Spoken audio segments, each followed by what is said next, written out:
know, many of the materials that were required in order for our buildings to meet the newly implemented ventilation requirements for COVID, which were basically delivered to school districts towards the end of last year and during the summer, were on back order because every district was clamoring to get a bit of these ventilation materials needed to rectify their current conditions into the district. So my understanding from our Buildings and Grounds department is that we have received our materials and they're in the process of being scheduled of being put into installment and use in our buildings. As such, we are waiting for that work to be completed, along with an additional layer of safety and precaution in having an air quality test being performed by our outside consultant to ensure that our buildings are prepared to receive all of our personnel and our students on October 5th. Barring no major reasons for the work to be mitigated or stalled, we should be in a position to begin coming into our learning environments on October 5th. I ask for everyone's understanding in advance, as well as keeping watchful of any information as it relates to the opening of the buildings to come from central office over the next few days, as we are being apprised of that information on a daily basis. So with that being said, our hope is to come into the hybrid model, which now looks like this. We've sent out a survey to our families, and those families were surveyed whether they want their students to progress in the hybrid model or to continue with remote learning. We've gone through that data, and all of the students who are electing to remain on remote learning will be allowed to do so. And the students who are electing to come into the hybrid model, or the students from whom we haven't received any feedback about a choice, will be cohorted into two groups, Group A and Group B. So we will have our hybrid model based on a 4-day rotation, Monday through Thursday. Group A students will come in on 1 week. Friday will be maintained as a remote learning SEL, which means social emotional learning, Feel Good Friday, which will allow for small group work, allow for our PPS personnel to come into contact with our students to meet their individual needs, and also allow for a wellness type of an activity to take place. The following week on Monday, then Group B will come in to the spaces, and Group A will remain home for instruction, for remote learning. The intent again is to have synchronous learning. So synchronous learning means that our teachers, while they are working with our students who are cohorted into the in-person hybrid model for that week, will also simultaneously be sharing that learning and instruction via computer. And those students who elect to stay home on remote or who are home on their off week will work with the class during that time. That also means the intent is we are moving away from the 10 a.m. to 2 p.m. in person, well, 10 a.m. to 2 p.m. personalized instruction. And we are going to extend our day back to our normal day in all buildings. So whether you are in the hybrid model or you're on the remote model, you will have instruction for a full day, the regular bell period for your building, whether it's 7:55 a.m. all the way through 3:15, 3:05, what have you. And you will have your regular schedule that includes time specified for lunch, your lunch period, as well as your prep period. During those times, all of our teachers will be engaged with our students, and the teaching again will take place synchronously. For our students who are special education and are in our self-contained classrooms, and for our students who are considered to be ENL students who are entering or emerging, those students are going to be cohorted into what's called our AB cohort. That means they'll be coming to school every day. One of the promises that we made to the board, and the board wanted us to take a look at, was to ensure continuity of instruction for all of our students who are either self-contained or students who are in an ENL, emergent or entering position, so that they can have continuous instruction if they elect to come in to the hybrid model. Again, there are some of those students and families who have chosen to remain remote, and the same would apply to them as would our remote students. Again, all of this is contingent upon the readiness of our buildings. We want everyone to be cognizant of that. We are practicing our bandwidth as we are going through remote. We were just informed today that we now have the allowance on Google Classroom of blurring our backgrounds. And I think we're going to be releasing that at a later date this week.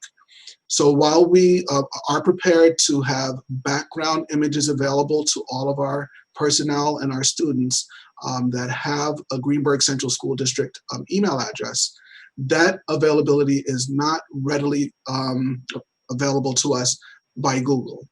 Google has just implemented the blurring capability today, and they say that they will be ready to move forward with allowing individual backgrounds in the very near future, either this week or next week. We don't know when, but again, that is up to Google to release that platform. So as of right now, my understanding is as of today, we have the ability to blur our backgrounds, and more will be forthcoming from our technology department. Our attendance policy will remain the same. Please know that parents must notify the district once we get back into our hybrid model by sending an email if their students are unable to attend. And we ask that you also understand that there will continue to be period by period attendance for our students who are either here in-house in our hybrid model or home during our remote model. Our grading practices will follow along the same lines that we've had in place thus far. And we also have to understand that if you choose to participate in the remote model, you will not be allowed to enter into the hybrid model until the next marking period. So that will be the natural threshold of each of our allowances into the hybrid model if you choose remote. Again, keeping in mind that you have the right at any time to request remote learning for your child, and that is what is prescribed by New York State legislation. But again, coming back into the hybrid model takes a lot of planning. It takes routing our buses, making sure that transportation is in place. We don't reach the maximum number of students as required by transportation regulations and classroom regulations. And we have to ensure that there is some sort of a balance between our A-week cohort and our B-week cohort. Also along those lines, we are taking into consideration family grouping. So we did promise our families that when we create our cohorts, that we would, to the best of our ability, for the most part, allow families to be in the same cohort. So if you have a child at Highview and another child at Woodlands Middle High School, we will ensure that your children are on the same cohort week so that you're not splitting your attention between home and school. A few more points of clarification or update. When we return to our hybrid model,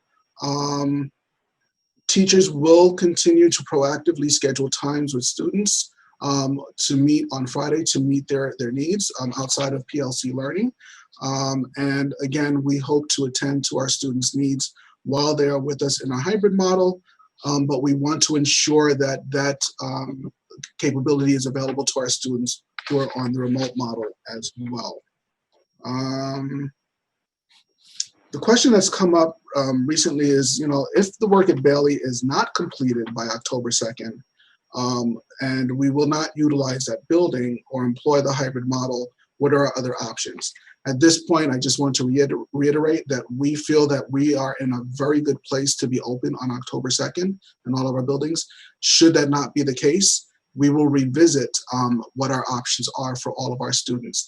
The goal really is, and I want to make this very clear, the goal really is to have all of our students pre-K through 12 attend school in a hybrid model to the best of our ability as soon as possible. And that's our goal for October 5th. I'm sure there's a lot more that might be required via question, but Dr. Dragic, at this point, that's our update as to where we are as of this morning. That's great. Thank you so much. For those of you who joined us late, oh, here's Antoinette. I just want to say that I would like to give our administrators the time to just make their presentations, and then if anyone has questions at the end, they will answer those for you. So I think that next on our agenda is Lori DeAndrea. And Lori, we just wanted to hear from you about the online reading and writing skill implementations at different grade levels. I think the underlying concern is here, that this is a completely new sort of learning model, and how are we making sure that the kids basically learn at least the basic skills that they're supposed to know to move forward when life resumes one day. Right. We spent a lot of, good evening, everyone. I'm glad you could all be here. We spent a lot of time planning for this over the summer and preparing teachers during the superintendent's conference days and every day thereafter. That is my role. I support teachers. I coach them in their classrooms. So, and pretty much will support them with anything that they need or any training that they need. So we have put a lot of energy into making sure that we could start the school year the same way we would have started it if we were in person. And I'm speaking about ELA. So I just wanted to start with, saying that Dr. Reynolds, Dr. Chase, and all of the administrators, as well as the teachers, are committed to the fidelity of the programs that we have brought in over the past few years. So in saying that, it was really important that we made sure that even though we were 100% virtual, it was important that we still began to start the implementation of these programs the best we could virtually. So in grades pre-K through 3, they did start the Foundations Word Study program. We developed pacing guides to make sure that we can stay on task and complete as much of the program as we can in each grade. So that is being done virtually every day in the pre-K to 3 classrooms. We're also making sure that when students are struggling with the word study program, we also offer Wilson Reading Systems, which is a slow-paced word study program, small groups for students that continue to struggle with decoding text. So that is happening with the reading teachers and in the special ed classrooms in grades 2 through 10, and it's happening virtually. Fontes and Pinnell resources, which we brought in 3 to 4 years ago, it was kind of a roll-in through the grades, is being used in the literacy block in grades pre-K through 6. A lot of time was spent meeting with each grade level and talking about how to organize the literacy block. Every building has a different amount of time in their literacy block between the 10 to 2. It's less time than they had when we were in person. So we really had to spend a lot of time figuring out, what parts of the reading block we were going to include that were necessary, and how we would bring in the other pieces during the morning and afternoon times. So that is happening. It looks a little bit different in each grade level, but for the most part in pre-K through, let me just think about this for a second. In pre-K through 3, the students are engaged in that literacy block in a read aloud, in a mini lesson, and then in a TWR activity. Not TWR in pre-K, but K through 3. In the 4 to 6 building, same thing. They are starting the literacy block with a read aloud. They're going into a mini lesson, and then going into a TWR activity. During the morning and afternoon, we are working on dividing students up into small groups if we stay virtual. If we don't, that's wonderful. And we can all go back to providing guided reading for our students in small groups. I'm just reading through my notes here. Also, in the ALP classrooms, they are continuing to use junior grade books. That's grades 2 through 6. In grades 7 through 11, their curriculum is based on the Engage New York curriculum, which has begun, and they're also using junior grade books in grades 7 through 10, and also weaving in some novel studies. In TWR, the Writing Revolution, we are in year 3 of the implementation. This is going to be utilized in grades K through 9. We're rolling in grade 9 as we speak. And again, that's being done in all subject areas. Math teachers in grades 7 and 8 were trained in March. So we're also bringing in TWR and math as well. So it's in all subject areas.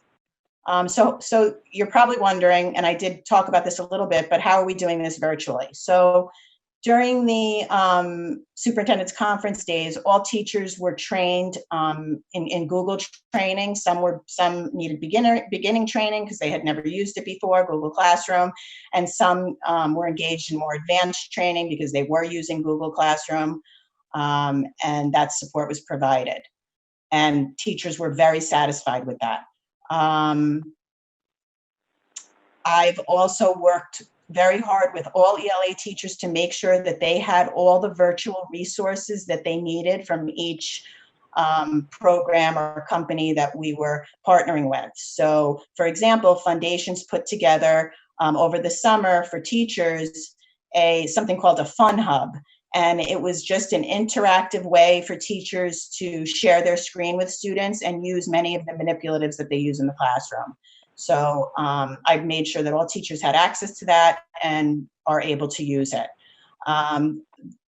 Fontes and Pinnell was providing all of their shared reading resources. All of the books were available, so teachers were able to project their screens and read the big books that were happening in pre-K through grade 3 to their students. There were a lot of other things that Fontes and Pinnell provided virtually so that teachers didn't have to go back to the school to bring home all of their resources. So many of the lesson guides were also provided online. The reading teachers are working with small groups of students in grades, starting in grade 1. The reading teacher is screening some of the students that were not reading close to grade level in March. So she's working one-to-one with students and screening some of those students so we can provide services immediately. For the other grades, luckily, we had done a lot of the work in March to figure out which students needed service. So when September came, we already had the list created of all the students that required additional service. And they are using Leveled Literacy Intervention, which is an intervention program from Fontes and Pinnell. And that is also, those books are also available online. So I did some training to support them with how to use those. And the training is ongoing. We're having another one tomorrow, how to use those resources in small groups virtually. What else are we doing? There are weekly, if not twice a week, meetings on each grade level. I attend every single meeting in grades pre-K through 12. I've been going to the high school meetings as well. So that's been very, very helpful for teachers because when they have questions, I'm there to answer. I can, provide some of my ideas, figure out what additional resources they need. I work very closely with Diego Rendon in the tech department and Carlos Ramirez. So when things come up in those PLCs, I immediately say, can we get this resource? Can we get that resource that will help teachers? We research it, we bring it in if we can. And, it's just been a really well-oiled machine, I have to say. I also have been providing one-to-one support for teachers. I think every teacher in the district has my cell number now. So they're constantly sharing, calling for questions that they have, or, this parent's having trouble getting onto Google. How can I support them? So we've been really working hard to remediate any issues that come up. They also share tons of success stories. A teacher today just emailed me, texted me, I thought you would appreciate this. And I do. I love to support them with the struggles, but I also want to hear about the good stuff. And, she wrote, thought you'd appreciate this. I'm reading it off my phone. I just finished working with a student one-to-one, and the dad got on the video right after, and he's a teacher, and he raved about how we are screening so early and is super impressed with what Greenberg has been doing. So, those kinds of things, that's what makes all this hard work, worthwhile. I talked about the ELA periods being structured for each grade level. We're continuing with TWR training. We have about 10 or 11 teachers throughout the district that still need training, and then every teacher in grades K through 9 will have been trained. So we're working on that training. That'll be coming up next month. That will be a virtual training as well. Again, I said that pacing guides were developed, during our PLC meetings to make sure that we continue the pace that we do when we're in school. And we are going to be starting next week, TWR writing samples. We are going to be giving them 3 times a year. Our first writing sample will be administered next week virtually. It's going to look a little different in each grade level. And then we will be scoring it online as we did last year as well. So that's going to be happening in grades 1 through 9. And did I stick to my 10 minutes? I think so. That was, excuse me, that was really terrific. Yeah. Okay. Thank you. All right, moving right along, because apparently there's another meeting. So Brendan Gallivan is going to talk to us about what's happening with the IB diploma candidates this year. This is our Genesis, right? That's what we call them, cohort. And this is their big year. And I was curious to find out what we were doing to make sure that they succeed. Well, Brendan? thank you for inviting me. Apologies for being a few minutes late. I got word that we had a new link, so here I am, but I'm excited to be here. Thank you for the invitation. Good evening, everyone. So preparation, when you invited me, you asked how we were preparing our students, our Genesis cohort and our next cohort. By the way, that's going to become a tradition where the graduating cohort names the upcoming cohort. They haven't quite named them yet, but we await that. So we started preparing these guys even before they jumped into the 2-year sequence. We did work on our pathways, making sure students had prerequisite courses that would set them up for success. And we continue to do work in our 7 through 10 sequence. And as they arrived in our 2-year IB diploma program course, and I'll just do a quick synopsis of what the IB diploma program course is, 30-second version, so that folks in the meeting who aren't quite that familiar will understand what I'm talking about. So the IB diploma program has existed since 1968. It's an international program. It started in Switzerland. It exists all around the world, in Beijing and Senegal and Texas and Montreal and in New York. And it's an international standard. So the diploma has international recognition and international heft. In order to earn a full diploma, students must take all the IB diploma program courses are 2-year courses, junior and senior year, and they must take a course from each of the 6 core areas, which are the arts, the maths, sciences, history, second language in English. And they also must take another course called Theory of Knowledge, do a research paper, and engage in something called creativity, action, and service, which gives students an opportunity to show what they can do outside the classroom. So if they're successful in all these endeavors, then they earn a full IB diploma. But of course, we are a school that prides itself on equity and access. And so we also have an IB for all opportunity in 11th and 12th grade. All of our students are IB learners. And when they come to 11th and 12th grade, we wouldn't want to shut that off. Over 53% of our juniors and seniors are enrolled in one or more IB courses, which are kind of like AP courses if you take them a la carte, so to speak. They can, many colleges accept them as credit or for advanced placement. And again, they're internationally recognized. So what are we doing to respond directly to the question Dr. Dragic posed and asked me to speak to? How are we preparing our current graduating cohort? Fate has given them two years of a pandemic.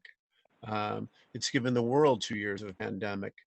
And in many ways, the IB, the International Baccalaureate Organization, has responded to that, the facts on the ground, that the world is at different times across the globe going through a pandemic. And I'm going to come to how they've responded in just a second. But what are we doing locally? Well, firstly, we prepare, we support our students by supporting our teachers.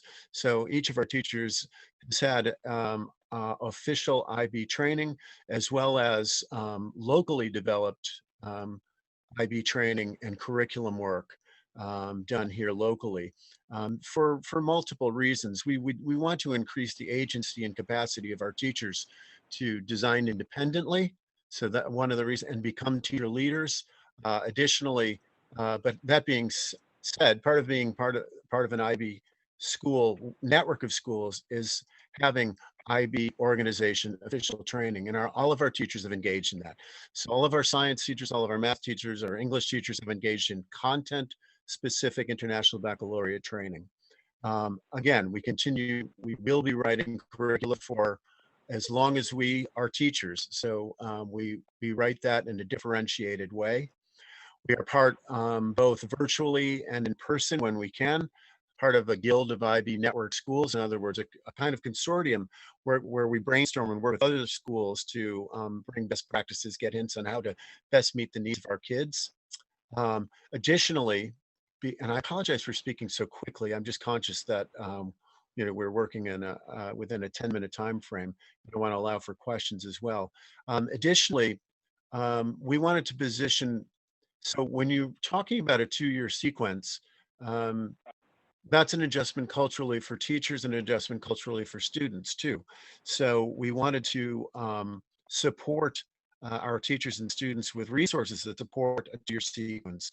One of the ways we're doing that is we introduced just before we went out, just before March 13th, when we went remote, we introduced an online textbook called Cogni, and it was introduced to our science classes, math classes, theory of knowledge classes, and I'm leaving one out. We also this year are purchasing online materials for our world language classes. But what Cognity offers specifically are certain things that are very, very, very, first of all, Cognity is designed by former IB students and former IB graders. So they're designed in line. This textbook series, this online textbook, is designed by folks who have been teachers, students, and they design the project to meet the need, this product to meet the needs of both. They have assessments that mirror the kinds of assessments students will take as IB students. Additionally, they have something that I find as part of their assessment toolkit, they have a capacity to keep track of students' strengths and weaknesses and skill sets. So for example, if a student hasn't touched the content area in a while, their strength in that in that area, and that specific unit, for example, will show that it's diminishing because they haven't looked at it in a while. That's really critical because let's say you had a chemistry unit in April of 2020, and you're in April of 2021. There's built into the assessment is kind of a reminder that you haven't looked at the content from April 2020 in a while. It keeps an ongoing quote unquote strength or strength monitor of what you're studying. So the resources are aligned to that. And by the way, those teachers receive, again, one-on-one work with one of the people that works cognitively, one-on-one instruction and training on how to be effective with those resources. We have, again, we are trying to provide resources that support our students as they go over this, proceed through this 2-year journey. Additionally, we're talking, by the way, I'm a huge fan of the writing revolution. I've been involved in that work, the work that Lori was speaking to earlier, and it's going to be really, really important because Dr. Dragic knows, because she's an alumnus of an IB program. Students will be writing across the curriculum. They're writing in math classes, science classes, English classes, social studies classes, world language classes, and they will be writing small research papers in each of those classes.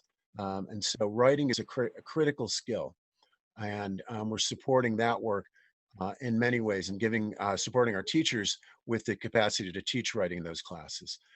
Additionally, as students are doing, as I just mentioned, research and writing in all different courses, some of you may or may not know, last year we were without a library media specialist at Woodlands for much of the year. And so we took the bull by the horns, and I took a look at the research databases that were available to our children at Woodlands, and got insight on what should be there from library media specialists around the region, including Southern Westchester BOCES and Northern Westchester BOCES. And we augmented our databases from which students can do research, and augmented our resources there. But what's the good of providing tools if you also don't provide instruction on how to use those tools? So we instituted last year, while we were in remote learning, a kind of guided research period that was attended by teachers, students. We had parents there, and the purpose of it was to introduce students to the database, a database that was available in each session, and then give them a chance to apply it to the essay topics that they came to the research opportunity opportunity with. So if they had a research topic for their extended essay, which is a big research paper, they came and they worked on that and they did research on that. And then we refined, not just introducing them to databases, but refining their digital literacy, refining their capacity to do refined searches. And we hope to continue this guided research weekly opportunity, this research lab. In this new year, I've met with our new library media specialist, Dr. Palmer, twice already, and with Diego Rendon, who's a member of our tech crew, to plan, and our IB coordinator, Stephen Rounds, to plan and continue this work. Because one, it's not just giving the kids a structured time to do the research they have to do, it's also giving them exposure to databases they may use in college, and also the kind of search and digital literacy tools they're going to need. Additionally, we know kids they don't just need tech tools, they need people to support them. And our extended essay is that whole process. The research paper process is managed by someone called the extended essay coordinator. And in addition to the extended essay coordinator, who oversees the whole process, there are individual teachers working with students as advisors and advisory capacity. So for example, if a student, the research can be on anything, by the way, it's a student choice. And so if a student has a particular interest in film, they may go see Mr. Holland. If a student has a particular interest in something with a psychological bend, they may see Dr. Fritz. there are layers of human support, and we're accessing not just our content specialties in our teachers, but also some of their other lesser known capacities and skills and abilities. Um, and we're scheduling regular check-ins for the extended essay and CAS. Additionally, um, last year, and we'll continue this as well, we know that um, I, I was saying the other day, I've run out of adjectives for how to describe our present situation, but under our current terms, under our current times, we know that students and teachers don't just need content support, philosophical support, they need wellness support. And so last year we built in IB wellness periods for teachers. In other words, opportunities for teachers to talk about their craft or not talk about their craft and just kind of be together in sort of a collegial and team building way. And we also had IB wellness periods for students to engage in similar activities where they just kind of decompressed and shared what was kind of on their mind, what was weighing on them and what they felt like they were just rocking. And so we plan to continue that as well. Um, we will continue to have multiple parent-student meetings. In fact, tomorrow night, we have a parent meeting regarding changes in the IB assessments. I'm going to talk about that in a second. But we introduced a couple of the end of last year that we're going to just call Nano Meetings. One of the great things that came out of these pandemic times, certainly Zoom and Google Meets have limitations, but on the other hand, they have their conveniences as well. So last year we started offering just short to the point meetings. We had a couple of what we started referring to as nano meetings on IB topics. And tomorrow night we're going to have another one. We'll have another 45 to an hour long meeting on just saying hello, how is everybody doing, and addressing changes to the upcoming 2021 IB diploma program assessments.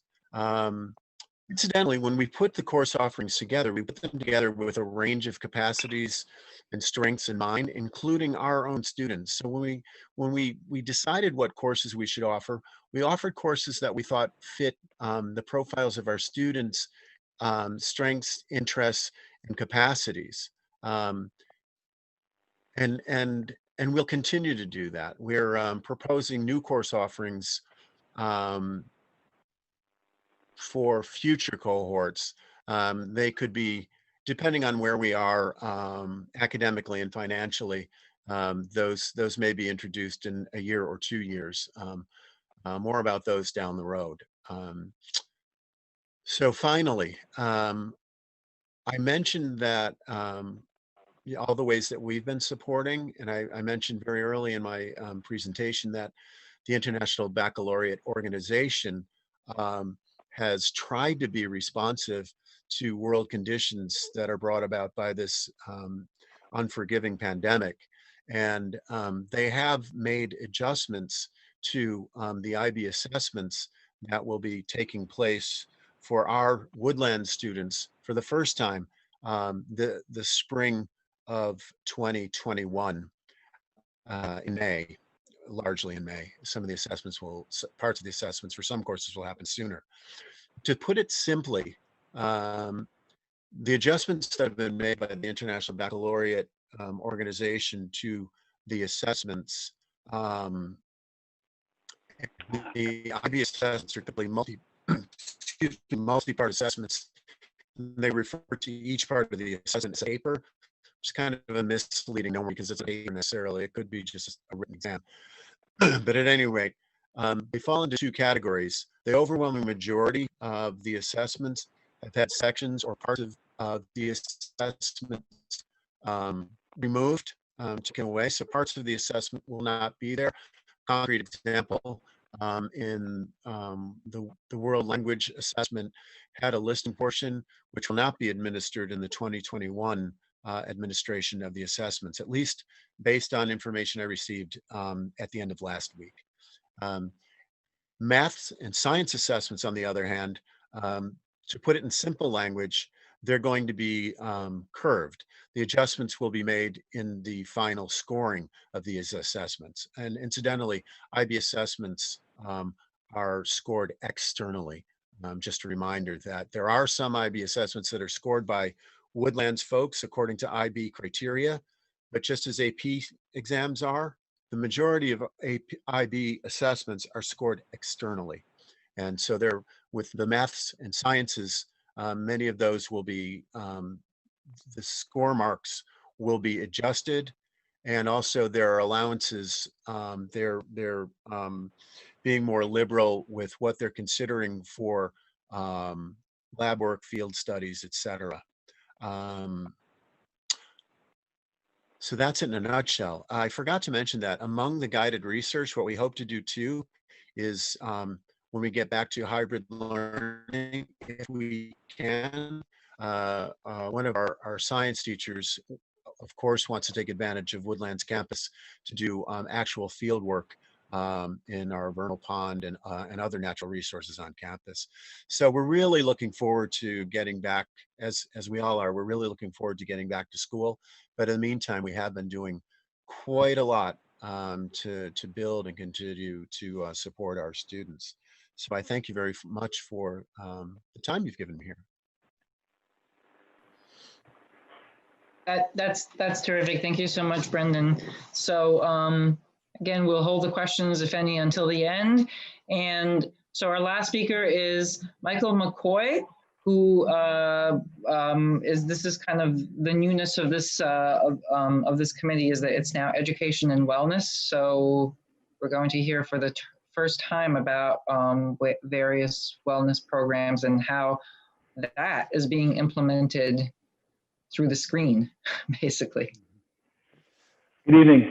Thank you for having me tonight, and I'm very excited to be talking about wellness because I think right now where we are, wellness is a huge part of our future and now.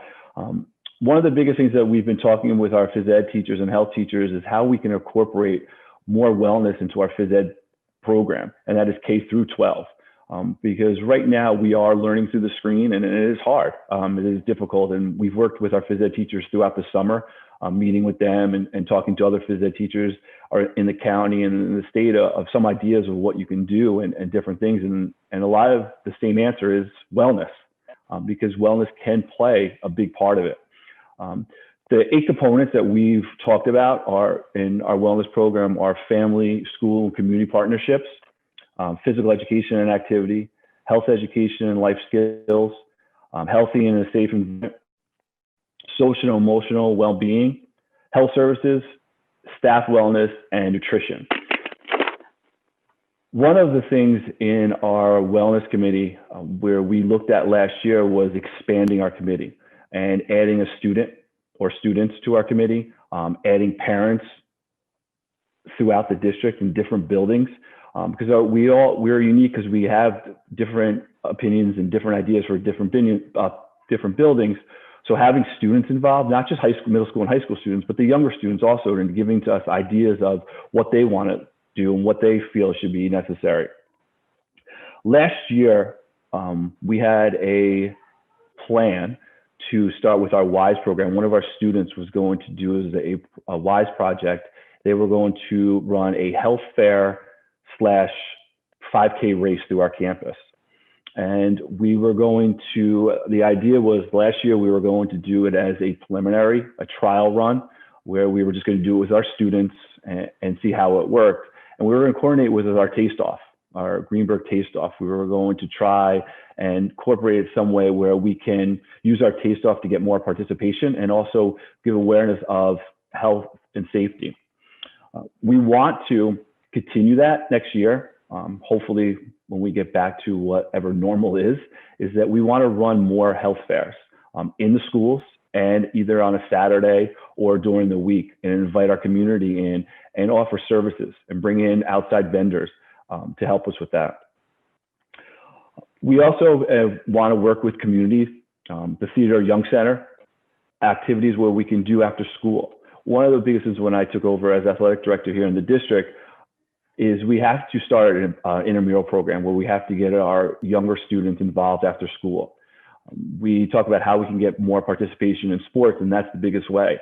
One of the things in our community that's hard is that there's not a lot of recreation programs because they're throughout other towns, and our students are spread out throughout different towns.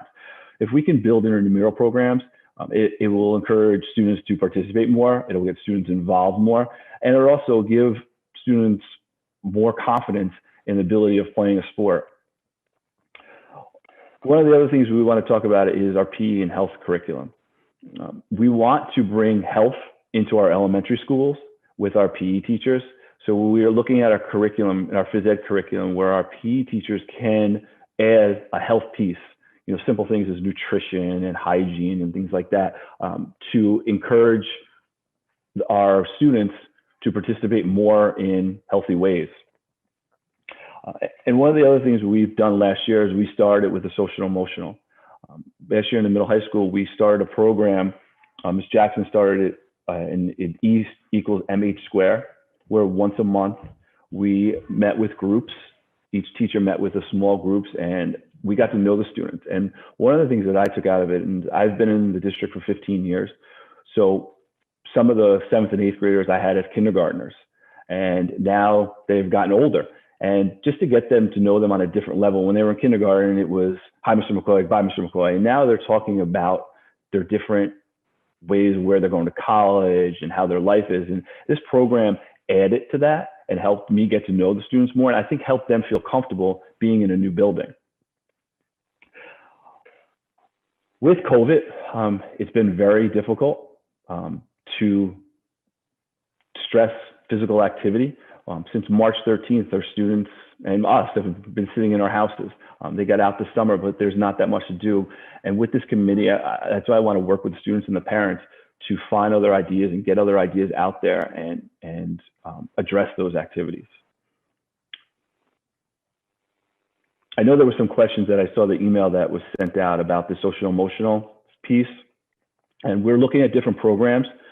In our middle school, high school, we are going to start next week a social and emotional piece in our phys ed classes, where we'll address physical activity, but we'll also address the social emotional piece to it.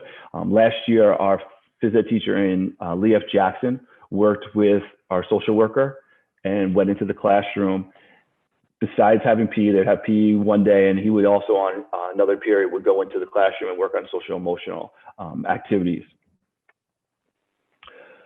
Some of the other events that we're looking to begin, hopefully, once we get back, are working with our athletic teams and hosting events during our athletic events. Last year, during our basketball season, we worked with the Harris Project, where they came in and presented during halftime. We also have a tournament that we do for basketball for ALS. And some new ideas that I want to work is we have to work on our website. I would like to put a wellness page on our website for resources for our families. Mr. Gaines and I have worked closely and talked about different ideas that we can and get resources out there and work together and helping our community.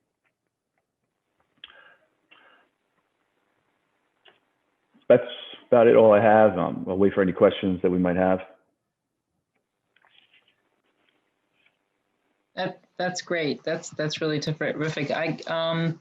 So I see that we have some parents here and community members. Does anyone want to have any questions for our administrators? I mean, I know that I have a few, but I'd like maybe to give others a chance first.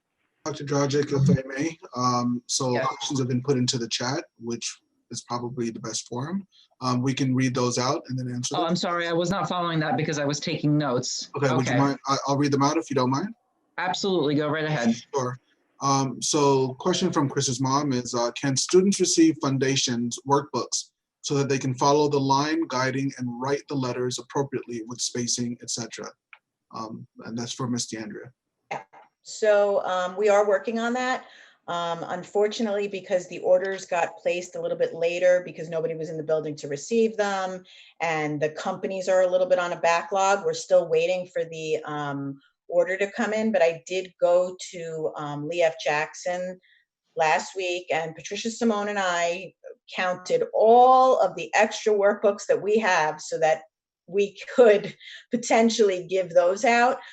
We came pretty close, but we don't have enough, but we also have some paper available. So I do believe she is setting up a time for parents to come in and pick up. We know that that's really important, and we're on it. We're on it. Thank you. From Leonardo, what will small group help be scheduled to meet on Fridays? I'll take that question if you don't mind, Dr. Dragic. Yes, so the goal is really to have our PLCs, our small group time, and our wellness offerings continue on Fridays. Again, it will be determined by the teacher's schedule in terms of what's needed for professional development and PLC, but the intent is still to maintain that extra help and small group time during that period on Fridays. The next question is from Chris's mom. On Fridays, are teachers expecting the students or parents to initiate small groups, or will they be initiating with students? How will grade 1 be scored on writing? So I think we might have addressed some of that in the prior answer. Again, teachers will initiate some small group work with students who they might observe to need some additional assistance. But again, it's supposed to be ebb and flow. So there should be an opportunity for parents to reach out and say, well, I think, my child might need some additional help with this. Is there anything that we can put together in order to meeting that need? And then Ms. DeAndrea, the second part, how will grade 1 be scored on writing?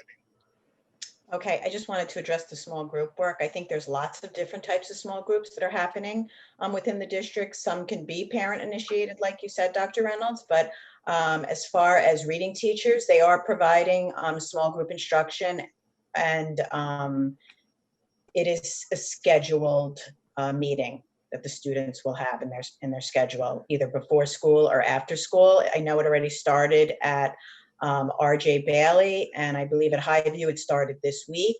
And at Jackson, we're still working on screening some of those students, and it will begin as soon as possible. So those are scheduled small groups. When the teachers in ELA start guided reading, those will be scheduled as well. But as far as small groups for extra help, I guess those could be parent initiated or teacher initiated, and those won't be as formal in their schedule, something that happens on the same day at the same time. And then as far as the grade 1 writing samples, so the TWR writing samples are writing samples. They're not writing assessments, so they're not graded on them. The purpose of the writing samples is for teachers to gather data on their students, to see progress over time, and to help drive their instruction to help students grow as writers. So that's the purpose of the writing sample. So it will not be scored. I mean, it's going to be scored. They'll get a score. They'll get like a ranking. However, that's just that ranking is to allow us to know what the student needs to move forward. It's not like a score that's going to be on the report card or an assessment that's, going to be. I hope that answers your question. I'm sorry, can I clarify? I'm in like another meeting too. I'm sorry. But so do you mean we would how would we submit it? Okay, so the teachers are going to go over that tonight. We made a super detailed plan because it's virtual and it's a little tricky and we've never done this before. So each grade level, we talked through it and we figured out what was the best way to get these writing samples. And they're going to talk about it tonight. Each grade's going to do it a little differently. In the earlier grades, teachers are going to work with the students live in completing the writing sample. And then the parent is going to have options. You could take a picture and send it back. You can send it back any which way works for you. But they're going to talk more about that at back to school night. It's all part of their. Okay, sounds good. Thank you. From Chris's mom. Are there plans to have the new high school physics teacher trained in IB physics? Short answer, yes. In addition to the new physics teacher, we also have other new staff who will require training in different subjects. So yes, short answer is yes. Thank you. From Leonardo, Mandarin as HL level next year. Yes, we'll see what that'll be determined on student request and need, but that's our hope. This year, unfortunately, we didn't have numbers to begin a Mandarin IB sequence, but next year the numbers should be there, and there should be an HL opportunity for Mandarin next year, although that'll be determined by student interest and capacity. Thank you. From Carol Allen, I stated that air quality testing will be performed at Bailey. The question is, will this testing be measuring the airflow, or are we looking for particulate matters, volatile compounds, and or mold? My understanding is EnviroScience will be in to conduct a complete test of air quality, not just the airflow. Airflow will be conducted as a natural next step to incorporating the new materials that are needed in order to have the ventilation systems up and operable. So EnviroScience will be brought back in to get a quality assessment of the air in the building as well.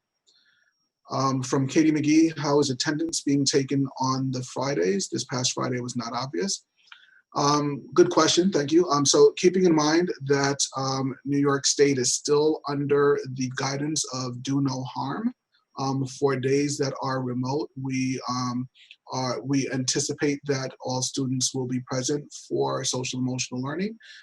If a parent reports or a student self-reports that they are not available on Friday, that's how it's being recorded. From Carol Allen, what percentage of the parents have elected to have their children use only remote learning? How many teachers, if any, have resigned or have requested leave of absence due to concerns about COVID exposure? Has administration solicited and received feedback from the teachers as to how they feel about their needs in this remote learning environment? I'll take that question. For the first part of the question, we do have a hard percentage. I don't have that data with me, but there are approximately district-wide about 600 families who have elected to remain on remote learning. And again, I'm looking at the raw data, so I'm not sure if there are any repetition of students or families between buildings. So I still have to clean that up for my own edification, but our transportation and our technology department have that hard data. The second part of the question, have any teachers resigned or requested a leave of absence due to concerns about COVID exposure? I'm not aware of any resignations due to COVID exposure. Anybody who we've had resign from the district as a teacher have acquired additional employment elsewhere, and those school districts are open almost in the same manner that we are. Have teachers requested leaves of absence? Teachers have requested that we have a small amount of teachers who have requested accommodation, so not a leave of absence due to COVID necessarily, but accommodations. And the difference between both is a leave of absence is really requesting about 12 weeks off to take care of a family member who's ill or themselves, whereas the accommodation might be, I have asthma. My doctor has noted that I might be in a high risk category, and I might need some additional PPE, or I might need a shield. There are many different things that can be taken into consideration for an accommodation. Has the administration solicited and received feedback from the teachers as to how they feel about their needs? Specifically, how they feel about their needs in this remote learning environment? Other than any surveys that have gone out over the summer, no, there have not been any additional requests for feedback as it relates to remote learning. From Nicole Mangum, questions and comments. The Writing Revolution is a great resource to use to develop students as writers. As it is rolled out in the middle high school, let's continue to make sure that the differentiation is allowed within the classroom as it is implemented. Noted. When will the gym teacher position be filled in the middle school? So we are in the process of the final stages of the filling of all PE positions. As a matter of fact, the last round of interviews are taking place this week. I think it is important that when hybrid model begins, that all students have access to this model K-12. Noted. From Carol Allen, what will the district do about those students who do not log on for their remote classes? It seems like all of these questions are for me. I'm sorry, everybody.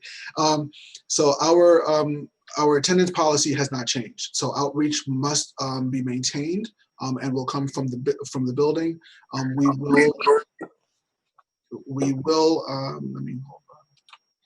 We will continue to follow up the way that we normally would for any attendance purpose as it relates to instruction during the regular school year.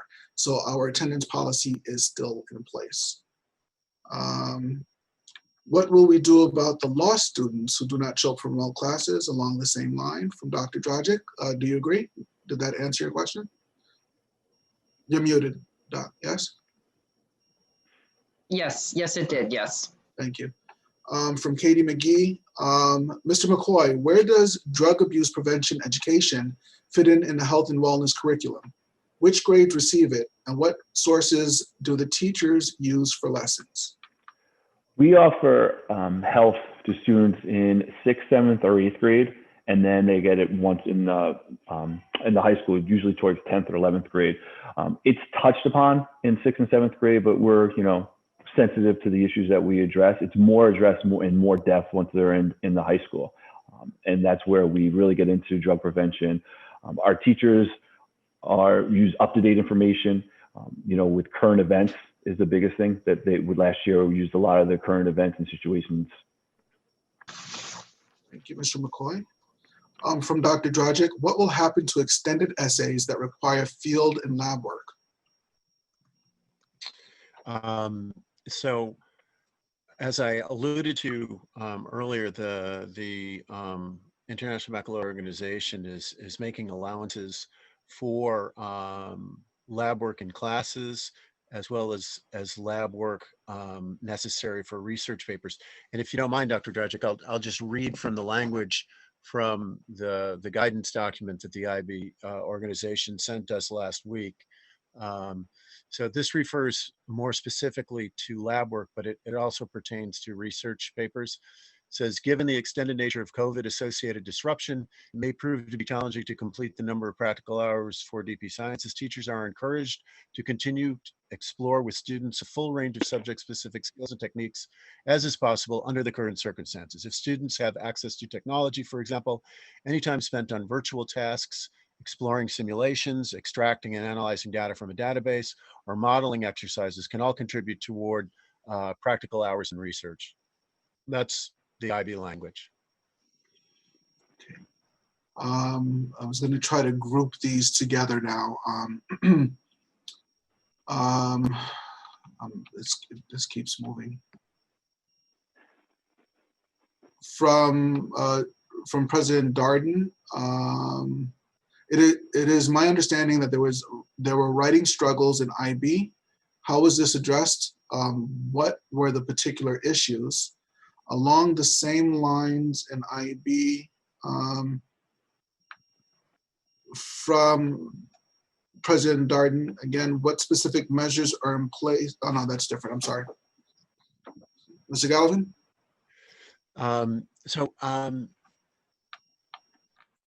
The struggles in writing are,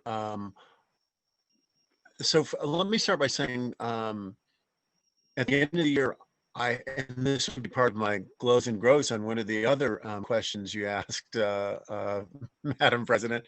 Our writing intensive courses, English and Social Studies, and History, excuse me, teachers reported great satisfaction with the progress made in student writing. And primarily those compliments were coming from not our teachers of language and lit, our English teachers, they were coming from our social studies teachers, where students have to apply, writing skills to analysis of content and documents and historical data. So very encouraged by that. In terms of the skill of writing, writing an appropriate, concise, and well-documented lab report is an otherwise different skill, obviously, than writing a research paper in social studies. So some of our students are new to certain kinds of writing, but that's to be expected, and they're learning. They're learning, and of course, there's a lot of individualized support, and teachers. One of the benefits of having 2-year sequences is because, for the most part, not in every class, but in the overwhelming majority of classes, students are going to have the teacher for 2 years in a row. And there's, as you can imagine, great benefit to that, understanding skills and just picking up where they left off. I was remiss. I did not give proper credit and proper due to Miss Nicole Mangum, our parent liaison for our IB Genesis cohort, because she has been a tremendous support to the program and support to our parents and support to, of course, her own daughter and children in the program. So while I'm unmuted, I just wanted to point that out as well. Thank you, Mr. Galvin. From Dr. Dragic, is there any way to involve kids in physical activity on their own and have them keep a log, perhaps signed by parents? We have been having discussions with that, especially when we go back into our hybrid of the students that are home. What's phys ed going to look like when we have half of the students that are in the building and half the students that are home? We did that. We did that last year when we went home in March to the end of the year. We did phys ed logs, but we talked about expanding that and how to make students more accountable of keeping up to their activities. Along those same lines, Mr. McCoy, what are some of the glows and grows for wellness? Sorry, I didn't hear that question. What was it? What are some of the positives and opportunities for growth for wellness? I think also getting out there into the community and getting resources that'll come in and vendors that'll come in and speak to us and will address the issues, especially with the current events and giving us more opportunities for our students. Thank you. Mr. Galvin, some glows and grows for IB in Mandarin? So for IB, I'm just excited to report that this year, our diploma program, over 250 exams will be administered in the spring, which means that's how many different IB experiences are happening. So for me, that's a point of pride, because, as I mentioned earlier, we're all about equity and access and the best possible experience for the most kids, for all of our kids. And so for me, that's a glow. Another glow about IB is that, we're engaging this year in K-12 in district-wide self-reflection through the IB International Baccalaureate Organization process. So not only are we reflecting on our own practice, but we're going to get feedback from the International Baccalaureate Organization, from which we'll be able to create a 5-year plan. As I mentioned on the Superintendent's Conference Day, if you're an IB school, you're part of kind of a 5-year feedback loop. So I'm happy to report that as a K-12 organization, we're going through that reflection process. So our elementary programs, PYP programs, MYP programs, and DP programs are all going to be doing that work. We will continue our work to develop great learning experiences through curriculum writing for our kids. Additionally, switching hats to the world languages, it's just very exciting to me, because I don't know of another program that offers a language pre-K, beginning in pre-kindergarten. And we are beginning our 2nd year offering Mandarin at our early childhood program. And it's been a really wonderful collaborative relationship with our partnership in Putnam, Northern Westchester BOCES. I've also offered professional development and lectures for them in Putnam, Northern Westchester BOCES to contribute to our regional growth of programs. and they have provided us with masterful teachers providing really beautiful and wonderful learning opportunities under these difficult circumstances of learning remotely. Additionally, you didn't ask about Spanish, but I'd like to talk about Spanish for just a second. As we know, obviously, our wonderful community is over 40%. Our school community is over 40% folks of different Hispanic backgrounds, and so our Spanish language offerings should reflect that the diversity as well.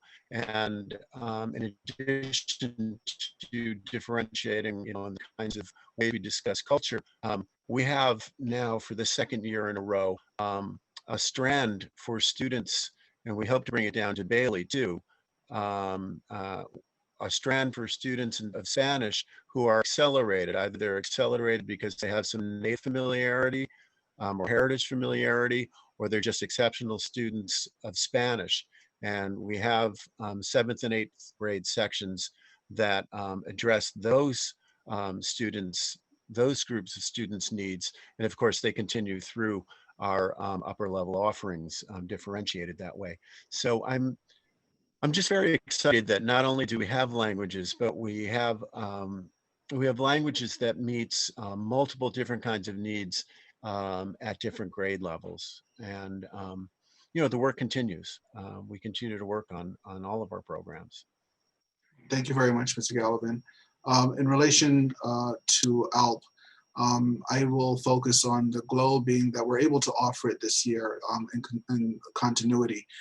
But the area for growth would be how we assess our students, right? So coming into this model, coming into the remote model did not allow for us to increase our cohort by assessing new students, because we do want that to be in person. So we might need to look at different avenues in the future of, in case something like this happens again, how can we be proactive and allow for a full cohort to start in the ALP program. Ms. Jacobson, Erin Jacobson, says that she sent her questions via email, wants to know if they were received. It was Jacobson. They were forwarded to me. Ivy forwarded them to me. I will respond to your email. I'll respond to answers to your questions into your email. Okay, thank you, Mr. McCoy. Chris's mom wants to know also about substance abuse and use. Many students and adults are confused on legal, non-legal use, especially adolescents. Is that addressed via the curriculum? Yes, it is. There's a few lessons that teachers do a legal versus non-legal drugs, and they explain the difference to them and why they're legal and not legal. They also explain that some drugs are legal in other states, so it is addressed later on in the curriculum. Okay, thank you. A correction regarding the PE teacher position. So without getting into too many details, it is a snowball effect. So we are in the final stages of having a full PE staff hired. Mr. McCoy has been very busy behind the scenes, and I thank him for all of his work there. What specific measures are in place for students that are struggling academically to keep up with the classes and the work? Are there any specific interventions that are supports for students struggling academically, or for those who are not? So we want to continue to develop academic intervention that is very specific to the child and to the child's need. So we don't have a prescribed system that's in place. That's almost a blanket system for all students. Again, using our attendance policy and enacting the help of our PPS personnel assigned to each of our buildings. We are trying to be very, I don't want to use the word proactive again, we want to address needs as early as possible with our families. Oftentimes, when we're looking at our younger students, we realize that the conversations are not ones that you can have with the students themselves, right? So there might need to be parental involvement, and it takes a little bit of time to get in contact with the parent, but we want to make sure that that conversation is occurring two-way. So we are a little bit more active in seeking information from parents now than I would say we would be on a given day, because there's an opportunity to see students regularly and attend to their needs when we're in person. So we are trying to be as active, if not a little bit more active than normal, in making sure our students are getting their needs met academically. If there are parents who feel that that's not happening, it is imperative that you include your school in that conversation. It's a partnership. So please do not hesitate to reach out to your classroom teacher, to reach out to your principal, to reach out if you have an assistant principal, please do so, because it's a team effort. And I will have to tell you that with us being on this remote model, emails are getting lost in the shuffle because so many of them are coming. So please follow up your email with the phone call. Have that personal touch. We want to be sure we're hearing from you because we'd rather do things early than late. We want to be sure that we are attending to our students. I think drug prevention info should be started earlier than 6th grade, actually. Happy to talk more with you. That's from Katie McGee. Will my middle school daughter be given a research paper? My 9th grader never had a research paper, but she is on a pre-IB track. Her peers in other districts have had at least one research paper by 9th grade. When do they learn to complete research papers that require organization, time management, research skills, and writing sequence? And Katie, I agree regarding early prevention. And I think Mr. Gallivan did attend to some of that in his last answer. From Dr. Dragic, do we still have 23 kids in our Genesis cohort? And do they all plan to move ahead with the full diploma? What is our expected success rate? Mr. Gallivan. We currently have 20 Genesis cohort and our Genesis full IB diploma cohort. And to my knowledge, they're all on track. The attrition of a couple of our students were talked through. Actually, we had individual meeting with students to talk about choices, and students made really wonderful choices for themselves. IB, the full diploma isn't going to be everyone's true course, and with really clear deliberation, students came to a choice for themselves. But I think our rising cohort is also in the vicinity of 20 students, and 18 to 20% is a good percentage of full IB diploma program candidates relative to programs in the region. We want to get higher than that, but we're on point with relative to other programs, and we hope to continue to grow, certainly. Thank you. From Chris's mom, as a parent of a student in Mrs. Mangum's ALP class, the experience was awesome, and should be the standard for my fellow parents. She pushed my kid and all of the students in her ALP class. She learned her individual student strengths and challenges, and then used their strengths to motivate them. My 7th grader is now more prepared in rigor than my 9th grader was in middle school honors. Thank you, ALP teachers at R.J. Bailey. Ms. Mangum thanks you. From Leonardo, the older students did not have the benefit of a cohesive writing program pre-K to 12, and cohorts which went through changes between 3 different literacy programs, 3 different superintendents, and changes to Common Core. And they were cohorts that went through all of that. That inconsistency at lower grades impacts current writing strengths and weaknesses. The cohesive program now in place, as described by Ms. DeAndrea, is fantastic, exclamation mark.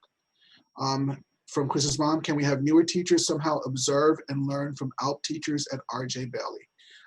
Yeah, I think, yes, Ms. DeAndrea. Oh, I just wanted to answer that because it's actually it's happening as we speak. I actually have a meeting set up on Thursday with the ALP teachers at Highview, and I've already spoke to Nicole Mangum about, and we can expand that to the other ALP teachers as well, about collaborating with the ALP teachers at Highview. So that's already happening. And the good thing also to note is that I've been having articulation with the middle school 7th grade honors teacher, which is wonderful because there's certain skills that those children are coming with, and she's able to just expand on that learning, which is great. And that's why it's so awesome. There's differentiation within TWR to allow for those children to just keep going. So, yep. Good stuff. Yes, and we've had those conversations. I've been in 5 or 6 meetings just this week with the middle school in all different capacities, ELA lab teachers, TWR teachers, and just the ELA PLC. And we've been having those conversations about how to scaffold some of the writing skills that these students need, like, for example, argumentative writing. How are we scaffolding that through the grades, since that is such an important piece of the 11th grade regents? So we are having these conversations. We just recently at all grades, I sent out sample TWR pacing guides that I'm going to discuss with each grade, and we're going to modify to meet our needs. So yeah, we're on it, and you guys are right with us. Also, that we've organized teacher visitations for the purpose of seeing good practice, and of course the curriculum writing is collaborative work too. So we have our best minds at the table in the class and outside of the class, for sure. Right before we left, because of COVID, the middle school teachers were supposed to go over to RJ Bailey to see the 6th grade teachers, during their TWR writing lessons, because it was the middle school's first year implementing TWR. So once we get back, we will pick up from where we left off. Unfortunately, that didn't happen. And I would just, incidentally, Ms. Mangum, the middle school English teachers reported also that those conversations were really, really beneficial and helpful. And from the information that I've been gathering, I would have to say that the request for lab or peer coaching opportunities from teachers, from practitioners of their practitioners, is at a much higher rate than I've seen in many other school districts. So that's a true benefit to our practice, and most especially to our students. So I thank everybody for facilitating those opportunities. Ms. DeAndrea thanks Ms. Fallon. The teachers are wonderful and happy with the continuity of programs. It's proven to be quite successful in meeting the needs of all of our learners. And President Darden, we started with 30, she believes, in IB. Are some of the reasons for the changes in those enrolled? Ms. Darden, can you expound on that a little bit? I was trying to say, we started with a higher number. So what could be, what are some of the reasons why we're down to about 20? So we originally started somewhere near 30, 29, I believe. And I think that there was a period of understanding, kind of learning what families and students had signed up for. And so we quickly went from about 29 to 23 very quickly. Just, a little more information, more information going into decision making. And so we quickly went from about 29 to 23, and 23 to 20, or actually I think at the end of the year we were at 22. I think those, as I said, we met with students individually, and heading into the summer, we have several, just as a piece of information, we have several sort of touch points with our IB diploma program students. They're interviewed and they get regular contact with their creativity action service coordinator, with their essay coordinator, with their theory of knowledge teacher outside of class. And one of the benefits of one of the kind of unintended nice benefits of going remote was that some teachers in our IB diploma program reported that they had more time, in a sense, to have individualized conversations with students outside of class. And so I think I really do, it's my perception based on what I've heard in the conversations I've been a part of, that it was just just really deep thinking about what was a good schedule, a good program for each individual student. Ms. Gallivan. I'm sorry, Dr. Reynolds. May I just expand on what Mr. Gallivan was saying as a parent of a Genesis child and the parent liaison in terms of my observation? Is that okay? Sure. Okay. One thing I do notice, and I would agree with Mr. Gallivan, as the students got into the program more, they realized that there were certain things that just wasn't a fit, that just weren't a fit. For example, my daughter was started in one math and moved to another. So there were, as the program really revved up and we got more involved, I think the changes that were made, it wasn't necessarily a negative thing. It was changes from the perspective of it was a better fit once they learned more. And I think, I really am impressed with the parents, with the support from the parents, and also the support from the teachers and the wherewithal of students, because given COVID, given everything we've gone through, those students still persevere. And I think that's to be commended. So the fact that we still have a large group speaks to the resilience of our students. And even though some made different changes, it was never from the place of, oh my goodness, I'm dropping out because I can't do it. It was, I think I'd be better suited in a different type of situation. And I would also have to add to that, it's not only the resilience of the students, but it's also the commitment of the families. I think a lot of times our students are really supported mentally, spiritually by their families. And I'll be that person who tells about my childhood, wanting to quit things, sometimes that swift kick to remind me that we've committed often helps as well. So I have to commend our families as well. I would echo that. It's a family commitment. Thank you, Ms. Mangum. Absolutely. Yes, I just want to say that it's 6:34, and I'm not sure if I understood this correctly, but it seems that there are other meetings going on this evening. So I think that we should stick to our 90-minute length. What I did want to say to first of all, I wanted to thank everyone for participating, including our community and parents.